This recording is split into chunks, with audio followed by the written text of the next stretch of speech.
Shomo data, and this is built to trust.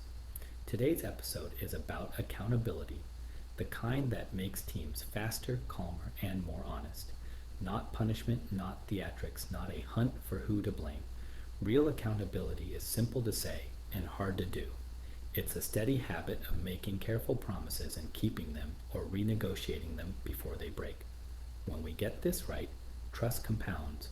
When we get it wrong, trust leaks. Velocity becomes noise, and good people quietly disengage. Accountability starts with a social contract. A social contract is the smallest unit of work you can rely on. It answers 5 questions in one breath. What we're doing, why it matters, who owns it, when we'll know it's done, and how we'll inspect progress. I like one sentence that forces precision. I, owner's name, will deliver this outcome by this date because of the following reasons, and will know it's done when this happens as evidence, with updates on every day or week as a cadence. If something in that sentence feels hand-wavy, the contract isn't ready. Ambiguity at the start is unpaid debt that matures at the worst time. Accountability is not micromanagement. Micromanagement tells people how to do the work and then watches their hands. Accountability clarifies outcomes and constraints, agrees on inspection points, and then watches the results. One creates dependency, the other creates agency. The litmus test is ownership. If the person doing the work can narrate the purpose, the finish line, and the inspection points in their own words, and feels authorized to choose the path, you're in the accountability zone. Let's build the operating system for this kind of accountability. There are 5 parts: social contracts, choiceful escalation, a lightweight weekly rhythm, decision logs, and living runbooks with a clear escalation ladder. Wrap those with humane post-miss repair, and you have a system that holds together under pressure. Social contracts first. We covered the bones in episode 2 when we talked about clarity. Define reality, name ownership, pick a finish line, and show the path. Accountability stitches those bones into behavior. At kickoff for any meaningful effort, I ask the driver to write a 1-pager and speak it to the group. Problem, owner, end state, measures, cadence, risks. Then we all agree on the inspection ritual. For something gnarly, that might be a 15-minute weekly checkpoint with a quick metric, a trend, and 1 risk. For something small, it might be a midpoint and an endpoint only. The point isn't ceremony, it's shared expectations about when we'll look and what we'll look at. Choiceful escalation is the habit that saves accountability when reality moves. Slips don't erode trust, surprises do. The moment the driver sees that the contract is at risk, they escalate with choices, not alarms. A good escalation sounds like this. Given the new dependency on the partner API, we can either reduce scope X by 30% and hold the date, or keep scope and move the date by 1 week. Option A costs us 1 feature. Option B increases customer waiting time. I recommend A, approver, decision needed by Wednesday. This is different from we're behind. It preserves agency and invites a real trade rather than a rescue fantasy. My job as a leader is to reward this behavior publicly. If people escalate early and thoughtfully, they should feel safer afterward, not marked. Now for the weekly rhythm. The best accountability loop I know takes 10 to 15 minutes. The driver reports 3 things: what moved, what's blocked, and what decision or help is needed. They share 1 number that indicates health and 1 risk that is rising or falling. We look at the number on a dashboard everyone can see. We spend 90% of the time on the need and the risk, not on narrating work. If we need to go deep, we park it and schedule a working session with the right people. The weekly rhythm exists to keep promises honest, not to entertain managers. When it feels like a performance, you've already lost the plot. Keep the rhythm stupid simple. A common failure mode is to build a beautiful status template and then drown in it. 1 slide or 1 paragraph is enough for most streams of work. If we can't explain progress and risk in a page, we're doing too much or we're hiding. In remote teams, Keep it asynchronous with a written update by a fixed time and only gather live if the risk or decision warrants it. The quality bar is the same. Numbers before adjectives, risks before narratives, requests before epics. Decision logs are the third leg. If accountability is keeping promises, decision logs are how we remember which promises we actually made and why. They stop the quiet churn of reopening choices because someone new joined the thread or because memory decayed. A good decision log entry is 5 lines. What decision we made, when we made it, who decided, what options we considered, and why we chose this one. We link to the artifact, design doc, test report, and we tag the next review date if we know we'll revisit it. That's it. This tiny habit preserves trust because 6 weeks later, when someone asks, why did we ship B instead of A, we can answer with history, not folklore. Living runbooks are the fourth leg. Accountability breaks down when work depends on tribal knowledge. Runbooks are how we turn messy, recurring work into steps an adult can follow. They describe the golden path, the guardrails, the troubleshooting steps, and the rollback or recovery plan. They name the role that owns each step. They live where work lives, not in a dusty folder. We keep them light, bulleted steps, links to scripts, screenshots as needed, and we dry run them with a person who didn't write them. If they can't follow it at 7 a.m., it's not a runbook, it's a souvenir. Every runbook needs an escalation ladder. The ladder is a one-pager that says what we try, for how long, and when we call for help. It defines severity levels, owners at each level, and the expected response times. It lists the phone numbers, channels, and dashboards. Its job is to turn panic into procedure. In a test event or an outage, we don't want to be making up who's in charge. We want to be executing a plan we agreed on when everyone was calm. The ladder protects the humans as much as the system because it spreads load and sets boundaries. With those building blocks in place, let's talk about what accountability looks like in moments that actually hurt. The miss, the breach, the defect in the field, the test that goes sideways. These moments are when teams decide whether accountability is real or theater. If we perform blame, people learn to hide. If we perform perfection, people learn to lie. The alternative is repair. Repair has 5 moves: own, explain, change, verify, and thank.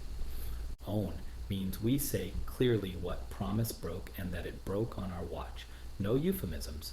Explain means we tell the story of how reality diverged from our model without excuse or drama. What we believed, what we saw, what surprised us. Change means we name the 1 or 2 behaviors, checks, or guardrails we will do differently next time. Verify means we show the evidence that the change worked. Numbers, tests, demos. Thank means we acknowledge the people who bore the costs and the ones who found and fixed the issue. When teams do this without theater, trust goes up after a miss. People see that truth is safer than polish. Accountability does not require public shaming. In fact, it forbids it. Praise in public, coach in private, repair in the open. We share the facts of the incident and the changes we are making as a team. We do performance feedback one-on-one with observable behaviors and paths forward. If we punish the person who raised their hand first, we silence everyone else. If we punish the person who made an honest error in a system that allowed it, we teach people to work defensively. Accountability means looking for systemic causes first. It also means we hold individuals to the social contracts they made with fairness and follow-through. Let's put this into a day in the life. Monday morning, the drivers for each stream post a short update. Moved, blocked, need, 1 number, 1 risk trend. By noon, approvers have scanned and responded to the need items with decisions or rules for how to decide. Tuesday afternoon, a small working group closes the one hairy issue that needs real time. Wednesday is for build and test. No meetings unless the house is on fire. Thursday, we sample 2 decision log entries to keep the habit alive, and we dry run any runbook that's changed. Friday morning, we publish a short roll-up. What changed in scope or risk? Any renegotiated promises? Any repairs we completed? Once a month, we hold a short retrospective on the accountability system itself. Our updates clear? Our decisions captured? Our runbooks aging? Is escalation humane? Metrics are a trap if you pick vanity numbers. Choose measures that actually reflect whether promises are being kept without gaming. One I like is promise kept rate with scope integrity.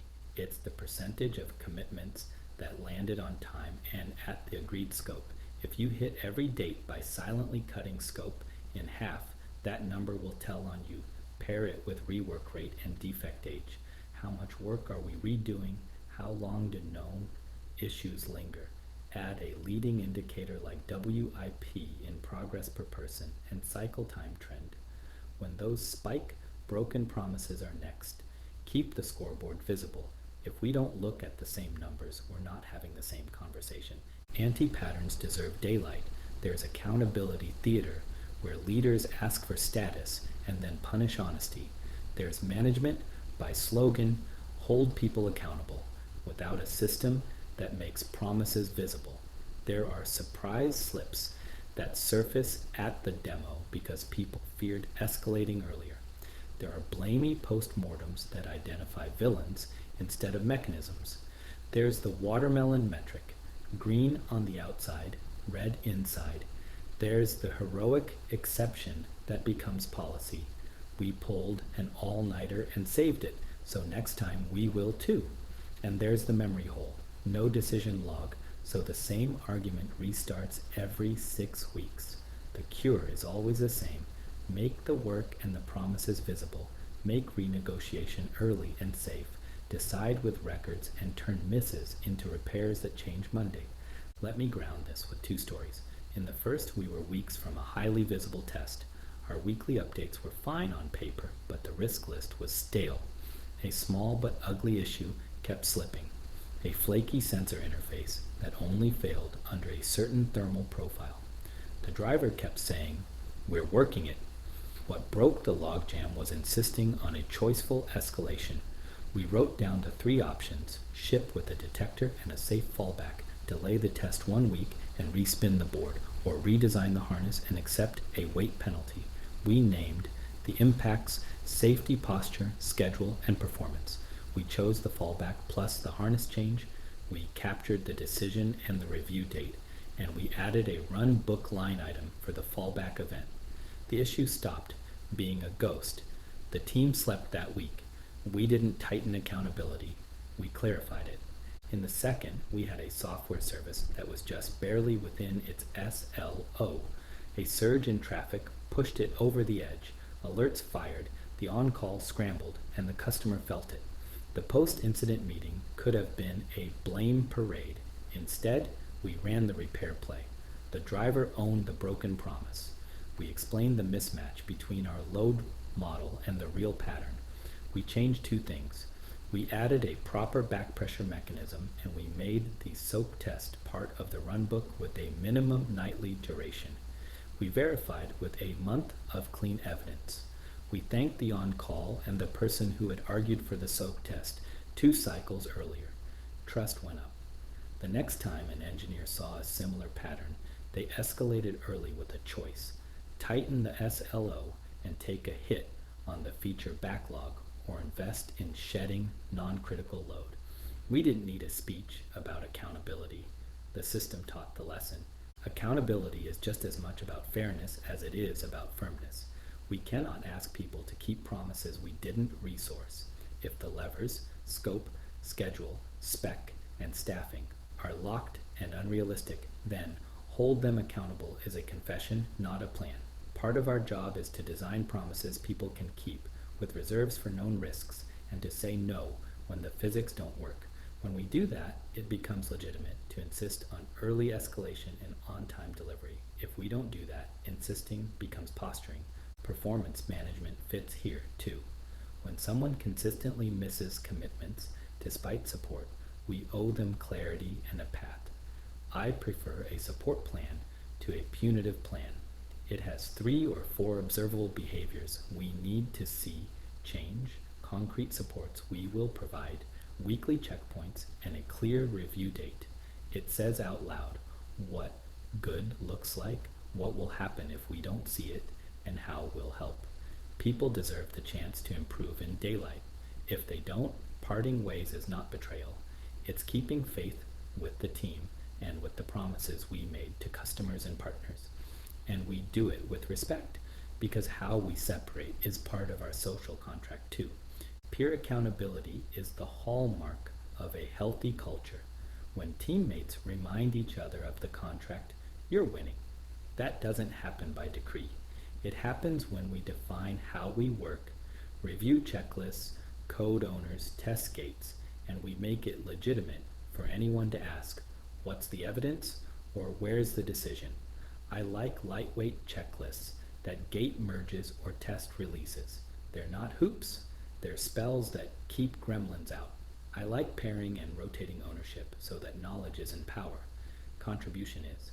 And I like visible commitments, a small board on the wall or in a shared doc where this week's promises live, with check marks when they land. Seeing promises land is morale. Seeing them drift is a signal to act. Remote and hybrid work add friction you can't ignore. Without hallway repair, ambiguity metastasizes. The cure is a written culture, short contracts, short updates, short decision logs, short runbooks. Use working documents, not polished artifacts. Time box meetings and bias toward asynchronous decisions with clear deadlines. Make it easy to see the board, roadmap, risks, owners from anywhere. And be explicit about time zones and handoffs. I will pick this up at 9 a.m. Pacific is a contract. I'll get to it is a wish. I want to underline one more truth. Accountability is a kindness. Vague expectations feel gentle until the end, when you spring a failure on someone who thought they were doing fine. Specific expectations feel demanding at the start and merciful at the end, because now we can talk about the work, not the person. We can celebrate landing the promise, or we can renegotiate early. Either way, we preserve dignity. Here's a compact toolkit you can copy-paste into Monday. For social contracts, one sentence: I, owner, will deliver outcome by date, because reason, and will know it's done when evidence, with updates on cadence. Expand to a one-pager if needed. Context, levers, end state, accountability, runway. For weekly updates, one paragraph: moved, give facts, blocked, give facts, need, these decision or help items, health, number or color, risk, gone up or down for these reasons, due by a fixed time, no attachments unless asked. For decision logs, 5 lines, decision, date, decider, options, why. Link the document, tag a review date if relevant. For runbooks, 3 sections: golden path steps, guardrails and checks, rollback/recovery. Name the role next to each step. Put a timestamp in the header and set an owner for updates. For escalation ladders, 1 page, severity levels, triggers, who owns at each level, response time targets, contact methods, and a simple flow. Store it where a sleepy human can find it. Practice it when nothing's burning. For repair, 5 moves: own, explain, change, verify, thank. Publish the change somewhere people actually see. Close the loop in the next retro. And for metrics, 3 categories: 1 promise metric, promise kept with scope integrity; 1 quality metric, defect age or rework rate; and 1 leading flow metric, WIP per person or cycle time. If a metric becomes a game, change it. Before we wrap, a note on language. The words we choose either invite accountability or perform it. Hold them accountable is often code for we didn't design the system. Better questions: what exactly did we promise? What changed? What choice are we making now? What will be different on Monday? What will we measure to know? Swap: who's at fault? For how did our model differ from reality? Swap: why didn't you? For what did you see and when? Swap: we need more transparency. For here's the update, template, and the deadline. Language is leverage. I'll end where we began. Accountability isn't a tone, it's a loop. Make careful promises, surface reality early, renegotiate with choices when it moves, inspect lightly and often, record decisions, execute from runbooks, repair misses in daylight. If you do this, you won't need speeches about accountability. Your team will feel it in their bones because the work will land, the numbers will tell the truth, and the people will go home less wrung out and more proud of what they shipped. If this was useful, follow Built to Trust wherever you listen, hit subscribe, and share it with a teammate or friend who's carrying a lot right now. Your ratings and reviews help more builders find the show and build with less noise and more signal. In episode 6, we'll talk about the hang glider perspective, how to lead at 30,000 feet and 300 feet without losing your balance, and the weekly rituals that let you switch altitudes on purpose. We'll make strategy real on Monday and make Monday make sense to strategy. I'll see you there.